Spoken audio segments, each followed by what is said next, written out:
देख रहे हो? जाओ, जाकर कातिल का पता लगाओ।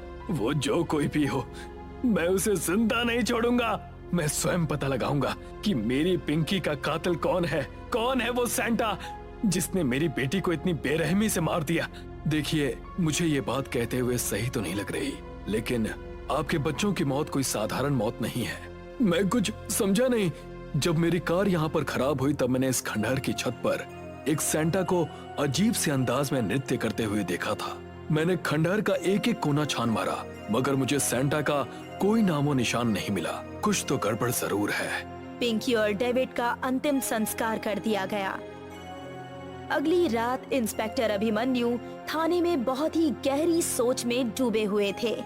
क्या बात है सर, काफी देर से देख रहा हूँ आप किसी गहरी सोच में गुम हैं। एक बात मुझे समझ में नहीं आ रही हवलदार, वो जो कोई भी था, पर मैं दावे से कह सकता हूँ कि वो इंसान नहीं था। आप किसकी बात कर रहे हैं सर? उस सैंटा की जिसे मैंने खंडहर की छत पर कड़कड़ाती हुई सर्दी में अजीब से अंदाज में नृत्य करते हुए देखा था, और फिर वो अचानक गायब कैसे हो गया। माफ कीजिएगा सर, लेकिन ये बात आप किसी दूसरे के सामने मत करिएगा, वरना लोग आपको पागल समझेंगे। मैं तुम्हारी बात को समझता हूँ और जानता भी हूँ, लेकिन एक दूसरी बात और है जो मुझे अंदर ही अंदर खाए जा रही है कि राजन और चार्ल्स के बच्चों के ही कटे हुए सर उस खंडहर में क्यों मिले, क्योंकि बाकी सब बच्चे तो वहाँ पर बेहोश पड़े हुए मिले थे। उन सबको कोई खरोच तक नहीं आई थी। ये तो देखकर मैं भी चौंक गया था। इसका मतलब ये है कि वो जो कोई भी हो, चार्ल्स और राजन से उसकी दुश्मनी है। अब ये तो हमें चार्ल्स और राजन ही बता सकते हैं। चलो मेरे साथ। चार्ल्स राजन के घर पर राजन और कनिका के साथ उदास बैठा हुआ था।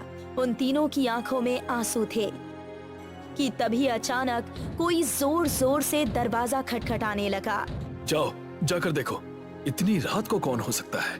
कनिका ने जैसे ही दरवाजा खोला तो उसके गले से एक जोरदार चीख निकल गई। चीख सुनकर राजन और चार्ल्स दरवाजे पर दौड़ते हुए आए।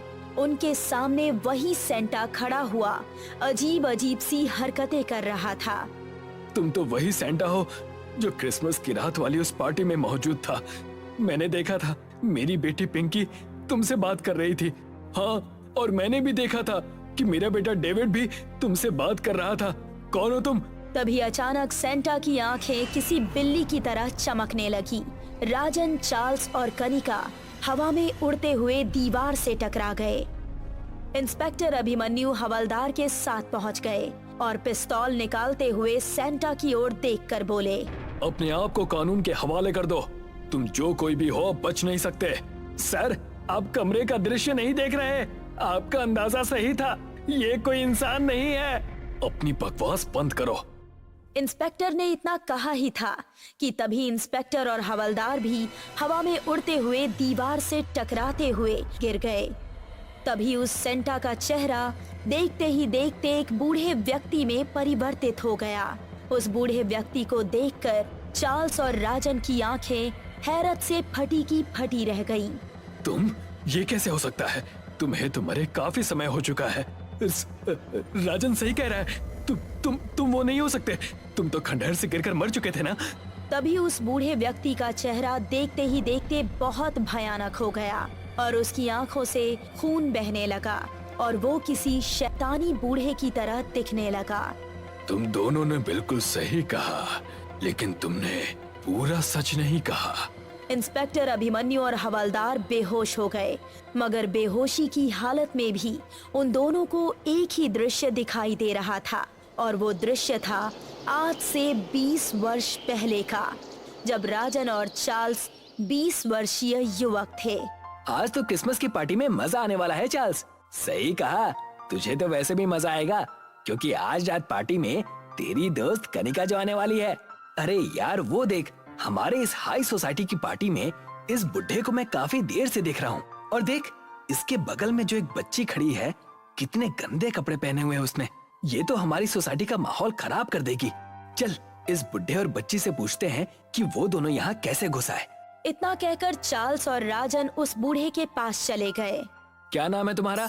मेरा नाम मोहनलाल है बाबूजी। वो तो ठीक है, लेकिन तुम यहाँ पर क्या कर रहे हो? क्या तुम्हें पता नहीं है ये तुम्हारी जगह नहीं है? थोड़ी ही देर में इस बड़े से हॉल में पार्टी शुरू होने वाली है। ये मेरी पोती है चमकी।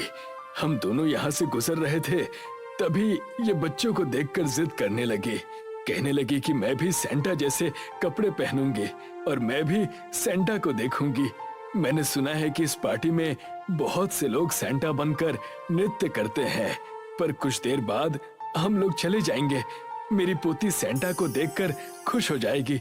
तो तुम्हारी पोती को सेंटा देखने का शौक है, हाँ? मैं एक ऐसी जगह भी जानता हूँ जहाँ पर इससे भी बड़ी पार्टी होती है और वहाँ पर तरह तरह के व्यंजन भी मिलते हैं, वो भी फ्री में। तो फिर आप मुझे वहाँ पर ले जाएंगे? हाँ, क्यों नहीं? राजन उस बूढ़े व्यक्ति और उस बच्ची को अपनी कार में बिठाकर उसी खंडर में ले गया। साहब, ये तो खंडहर है। बेवकूफ, यही तो तेरी असली जगह है। साहब, मैं एक गरीब बूढ़ा व्यक्ति हूँ। मेरी पोती के माता पिता कुछ सालों पहले ही एक एक्सीडेंट में मर गए। हमें यहाँ से जाने दीजिए। अच्छा ठीक है, तो जा, डायरेक्ट नीचे जा। राजन ने उस बूढ़े व्यक्ति को धक्का दे दिया और उसने एक चीख के साथ जमीन पर गिरकर वहीं दम तोड़ दिया। अबे ये क्या किया तूने? मैंने तो इसे ऐसे ही धक्का दिया था, मुझे क्या पता था कि वो नीचे गिर जाएगा। तभी चमकी चीखती हुई अपने दादा के पास नीचे की ओर भागी। अचानक अंधेरे में उसका पैर किसी पत्थर से टकराया और वो तेज धारदार पत्थर पर गिर गई। चल यहाँ से भागते हैं। अच्छा हुआ कि ये बच्ची भी मर गई, वरना हम दोनों का राज खोल देती। तभी इंस्पेक्टर और हवलदार की आंख खुल गई। उन दोनों ने देखा फर्श पर राजन, चार्ल्स और कनिका की कटी हुई गर्दन पड़ी हुई थी और वहाँ कोई सेंटा नहीं था। उस बूढ़े व्यक्ति की आत्मा ने अपना बदला ले लिया था।